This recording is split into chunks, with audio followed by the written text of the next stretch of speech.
monde, je suis de retour et en français cette fois pour vous parler d'un événement qui aura lieu à Montréal. C'est du 15 au 20 novembre prochain, le Salon du Livre. Moi, je profite de l'occasion pour vous parler de mes top 3 auteurs du moment.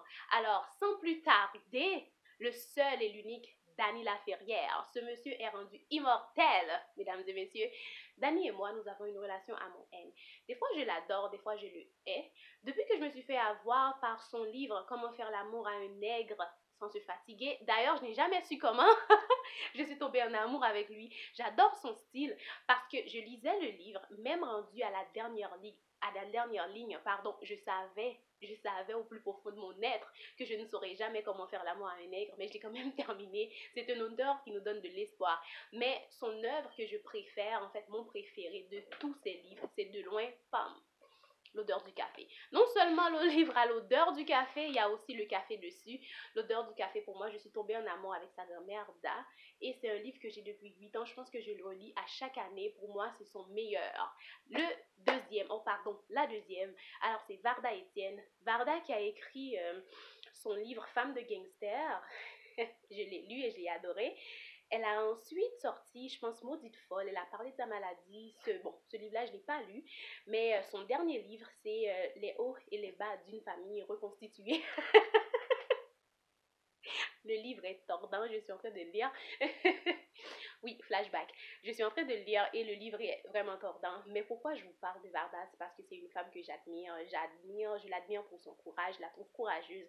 Je la trouve forte. Et en plus, je la trouve vraiment persévérante parce que cette femme-là, elle a sorti sa ligne de maquillage durant l'été. Donc, c'est une boss lady. Et moi, j'adore les femmes qui s'imposent. Et dans ma tête, là, c'est ma meilleure amie.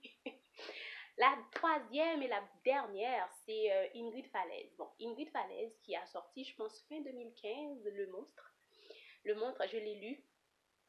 Et le livre n'a rien de conte de fées, mais depuis je suis tombée en amour avec lui parce que je la trouve, je suis tombée en amour avec elle parce que je trouve qu'elle est courageuse de mettre son histoire sur papier et de partager son histoire avec nous. Et le livre me fait penser à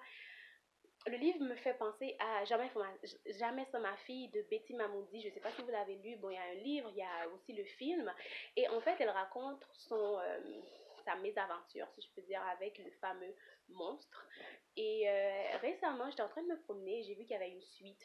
Et je me suis informée, parce que vu que c'est un livre récent, Ingrid, elle sera au Salon du Livre. Elle sera le dimanche. Ok, moi je serai le vendredi. Je serai là le vendredi. Le dimanche, je ne sors pas de chez moi. Donc, je ne la verrai pas, mais bonne chance et pour la suite. Et j'espère que vous allez lire la suite. Moi, je l'ai déjà commandée.